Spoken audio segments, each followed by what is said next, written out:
Holding the library books with one arm, I trawl in my pocket for the key to the door.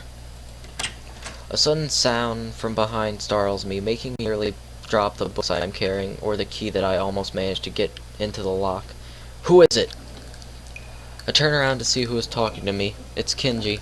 He seems to be in a friendly mood, although the light glinting off his glasses in the dark gives him a sinister look. It's just me. This makes him pause and lick his lips nervously. Who is me? I don't know anyone called me. Are you some new guy again? His voice is suddenly strained and quick. Yes, but we've met before. Yesterday. I don't think so. I would remember someone who I met only yesterday. When was that? What day is it today? I try to ignore him. Is he joking or what? Prove that we've met before. You live across the hall. You're Kenji. Kenji jumps back, his eyes filled with an uncomprehending fear. How do you know my name? Damn, this could only mean one of two things. Either we have met and you were telling the truth and I just can't remember it, or you were a spy. He pauses. A psychic spy. His eyes dart around me, trying to peek into my room, although it's hard to believe he can see anything through those sick glasses. Did I say sick or thick? I hope I said thick. His mood swung from friendly to manic in less than a minute. I'm not psychic. How do I know that? I'm not a mind reader. Kenji points a finger in my face damningly. Unlike you! Stop that, man. We met yesterday. What's wrong with you? I live in this room. Lies! If you think you could pass as Hisao because I'm legally blind, you are sorely mistaken. You don't even look like him. I mean, the resemblance is real. Real slim. Slim Jim. Maybe at a distance. But who do you think you're kidding? I want to grab him by the shoulders and shake him. Exasperated, I rub my eyes and let out a heavy sigh. Stay there. Kenji comes closer. One careful step at a time. I stay still lest he assault me physically, although I doubt he could do much damage even if he did. Oh, wait, I see it now. Damn, it really is you. Sighing again, and then once again for good measure, I step backwards just in case. What's up, man? You don't look too good, I think. Something wrong?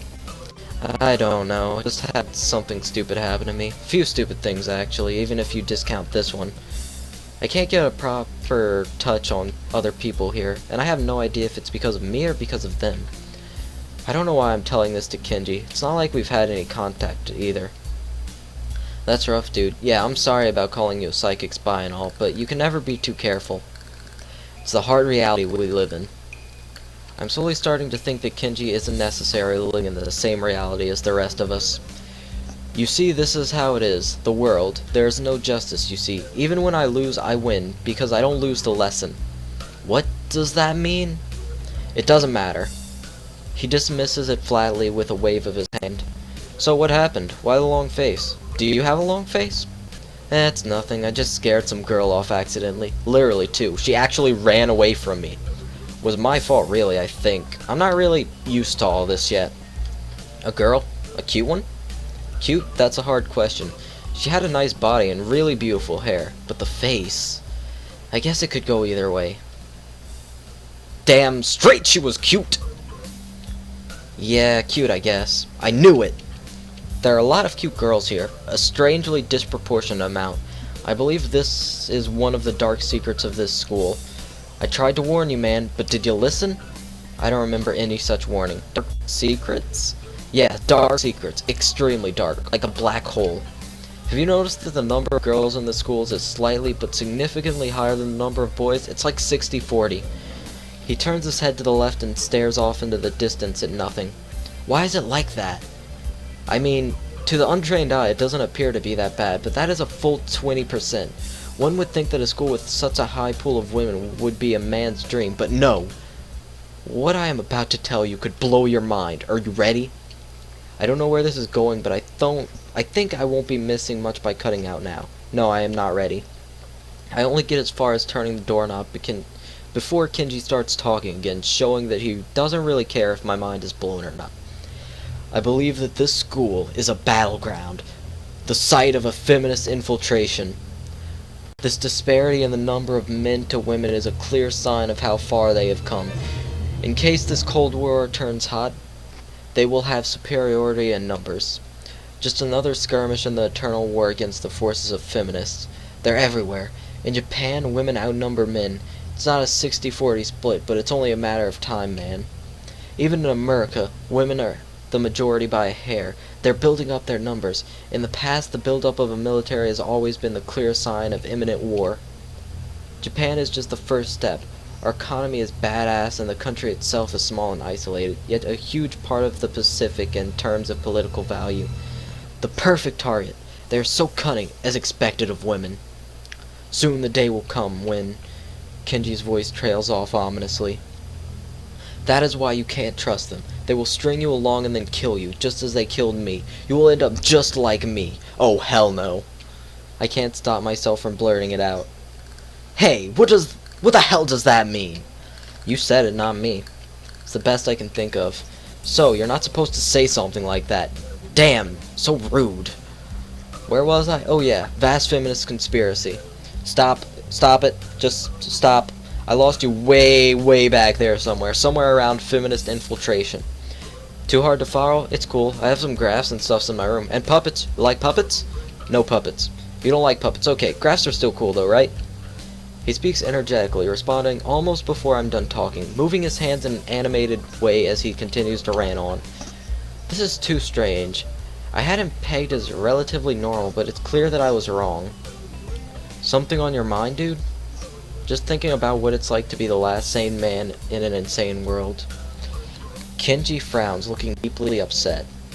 You mean that's you? That can't be, because I'm the last sane man in an insane world. That is my dream. You can't just steal a man's dream. What the hell? There can't be two last sane men. It would invalidate the whole last part. And that part is kind of important. There can be only one. Like in that foreign movie where there could be only one, and in the end there is only one dude left, because that was the point. I've never seen anyone talk so heatedly and so defensively about absolutely nothing before. Anyway, if you wait here, if you wait here, I can get my graphs. I also have a list of other dark and complex conspiracies that this school holds, as tangled as... Quick, finish my analogy for me. Be a pal. I'm going to go to bed now.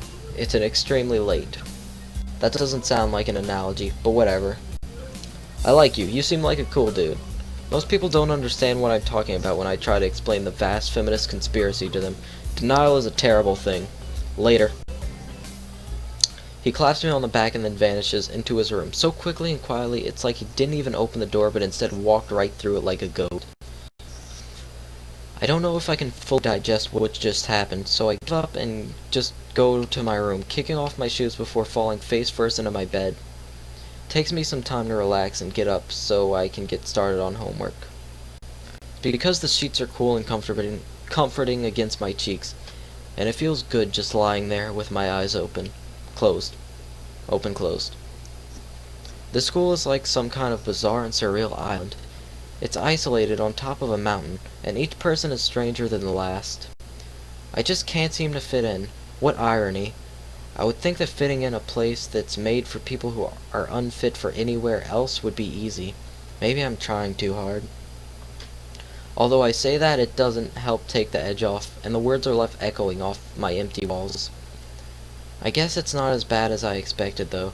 This place really is more a school than less a hospital, pretending it's a school than I thought it would be. If nothing else, the scenery is beautiful. I open one eye, seeing the school books and bottles of pills arranged side by side on my desktop. Maybe this place is too much like a normal school after all. Transition! Stretch.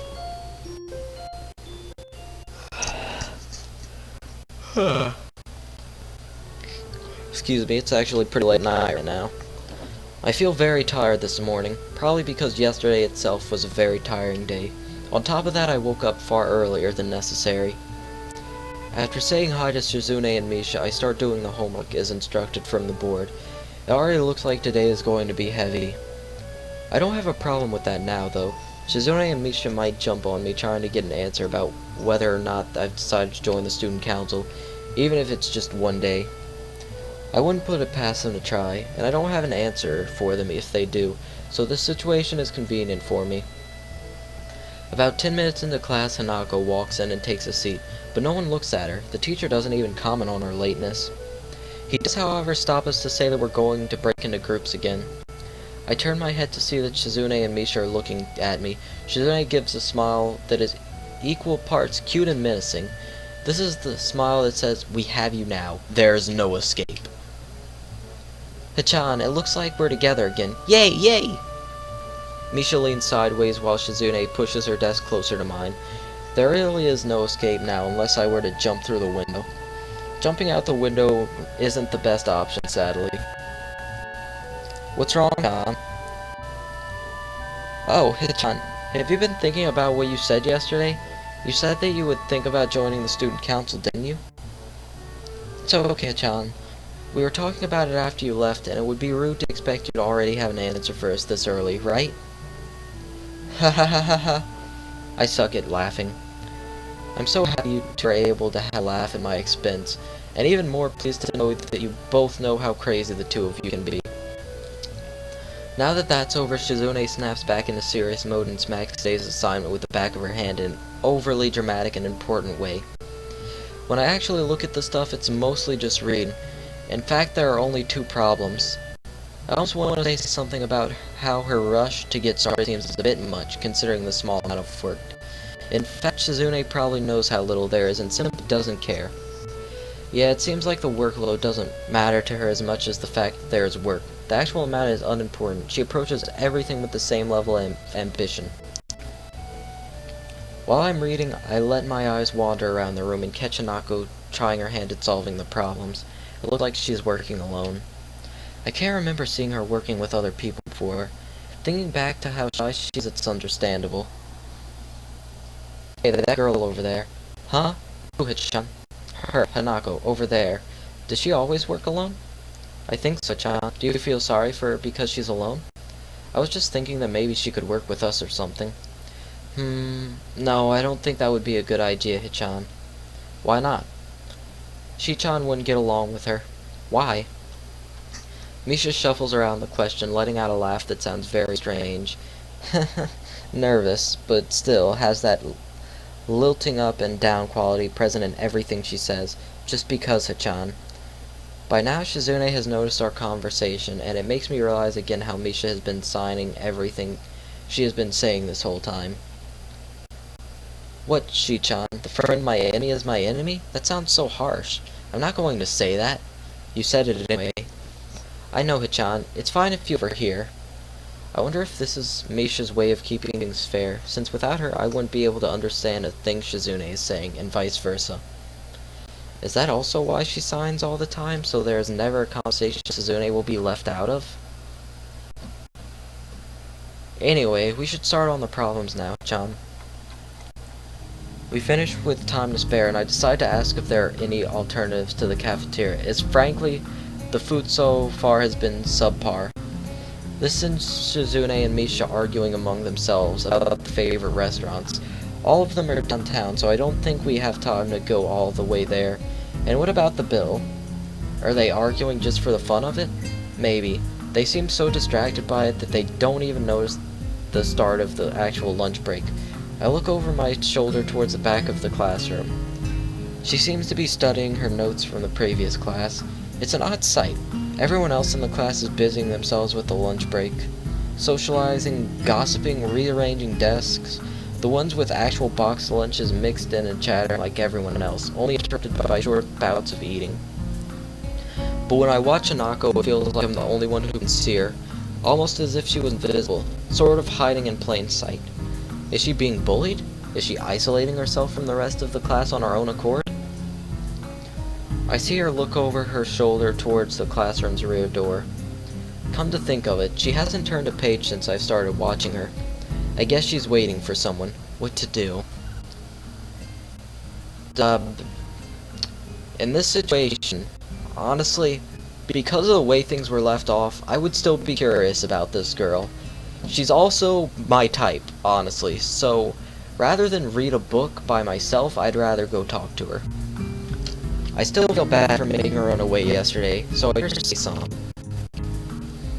Hey there, Hanako. Hisao? Well, at least she remembers my name. Hey, I just wanted to apologize for yesterday. I didn't mean to startle you or anything. I'm just new here and I thought I should get to know my classmates. As Hanako looks up at me, I notice her scarring once more. It's a little bewildering that you can barely notice it from across the room, but it's so noticeable from up close. Just to make it clear, her scarring can't possibly be that severe, as she's still able to grow hair on her head where she would probably be scarred. She also has no problem seeing out of her right eye or moving her hand. So that scarring is honestly probably not as bad as it looks or it's made to seem. That's okay. It was my fault. Nah, that wasn't anyone's fault. It just kinda happened. So, are you waiting for someone? I saw you looking at the door before. Yes, Lily. Oh, you mean Lily, the blind girl? Well, that's a way to put it. Hanako only nods in response, and can't help but wonder if defining people through their disabilities is a fox paws of the worst kind or just normal here. I guess that explains why Lily took off after yesterday. She seems like a nice girl. Are you two friends? Yes. As if hoping for Lily to appear, she checks over her shoulder again. I think I'm making her nervous again. I hope I'm not disturbing you now. No, that's not it. It's just easier if Lily doesn't come here. Oh, because it's hard to get around the classroom? No, not really. Hanako's gaze drifts past my shoulder and towards Shizune. Shizune? Hanako nods again. What about her? Don't they get along? Hanako shakes her head. Clearly, this is something she doesn't want to talk about. It does make a strange sort of sense. Shizune and Lily not getting along so well. Communication between the two would be all but impossible. It's hard enough talking to Shizune through Misha, even when you can see whose hands are talking. Hanako is so focused on Shizune that I am the first to notice Lily at the door. Oh, she's here now. Hanako spins around to confirm this. You spin me right around, Lily, right around, Lily. Upon seeing Lily, she moves quickly to the door. Lily. Ah, Hanako, good morning. Is the president here? Yes. Hanako glances over her shoulder at Shizune again, as if to confirm she can't hear them, even though that's impossible. I suppose we'd best be off then. Lily's sign and tone of what seems like frustration makes me raise an eyebrow. I guess there's some kind of enmity between the two? Enmity between the two. It's intriguing, but that's not really something I'd ask about. I'm sure if they wanted me to know, they would tell me. It's only my third day here. I should be trying to make friends, not finding out why people are enemies. Still, it's a little funny to find out that the school has little feuds, just like my old school. Even if people are more tolerant of others, they're still going to get on each other's nerves. Hey Lily, how are things? I'm sorry I made you run off yesterday. Oh my, is that Hisao? I didn't realize you were here. Seems that Lily is a little embarrassed about being so frank in front of me. Sorry, Lily. I thought you realized. No, it's alright, Hanako. Hisao, please don't worry about yesterday. It was just a misunderstanding. If you say so. I'm still working this place out. Well then, I think you'll find most people here a lot more forgiving than elsewhere. If you're feeling a little confused, please don't be afraid to ask questions. Sure, I'll remember that. Lily? Lily gives a small nod of acknowledgement. I'm sorry, Hisao, but we must be off. Hanako really doesn't look all that comfortable here right now, and Lily still seems a little embarrassed. I wonder if my apologies really were made any impact. Mind if I accompany you two? I know I'm kind of pushing it, but Lily hums quietly, still smiling. I'm sure that we could accommodate you, can't we, Hanako? She looks at Lily, then at me, and then she freezes wide-eyed. Sure. Well then, shall we go? I'm sure Lily wouldn't do this so easily if she saw how scared Hanako looks, but it can't be helped now. Declining after the deal is sealed would only cause confusion and problems. So we leave, all three together. Lily walks beside the wall, letting her cane gently tap against it every now and then. Hanako comes along right beside her, so close that she is practically half-hugging her as they go. Although it must make walking that much harder, Lily takes it in stride. As we turn around the corner of the hallway, something hits me in the chest with the force of a steam train. Hanako streaks a little, and my vision briefly goes black. Ouch! Opening my eyes, I see a pair of saucer-like green eyes looking up at me. They belong to the perpetrator, a short girl who bumped into me and has now fallen down onto the hallway floor. She wears a PE uniform and a very worried frown. The former strikes me as a rather strange thing to have on during lunch break. More striking than that, though, is that she doesn't have legs. Or she does, but they are not flesh and bone. Her pale and very much flesh and bone thighs and shins, and feet made of some black metallic or plastic-like material. They look disturbingly artificial and unnatural. It almost makes me forget that my chest is hurting. The girl winces a little, rubs her nose, and jumps up. Aw, man. Hey, are you alright? I'm sorry about that, really. I wasn't looking where I was going and you just came out of nowhere. Sorry. Sorry! She's looking really apologetic, in the hurt puppy way of looking apologetic. I quickly forget about being angry or anything, since hurt puppies are my weak spot. It's okay, don't worry about it. Ouch! I say that, but there's a stinging pain growing in my chest, and I know this is about the big possible danger from my condition. Don't overexert yourself, don't forget your medication, and most of all, don't get hit in the chest. I try to rub my solar plexus to chase the pain away, holding my breath in an attempt to hear my heartbeat.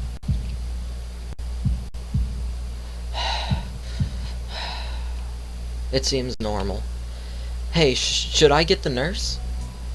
The worried, high-pitched voice of the girl snaps me out of it. I stare at her for a few seconds dumbfounded, until I realize that I probably looked worse off than I really was. Doubled over myself and looking all tense. Damn, I'm overly worried about my heart. No need, I'm fine. Managing to say something in response, I pull myself upright, feeling my sore ribs one last time and take a deep breath.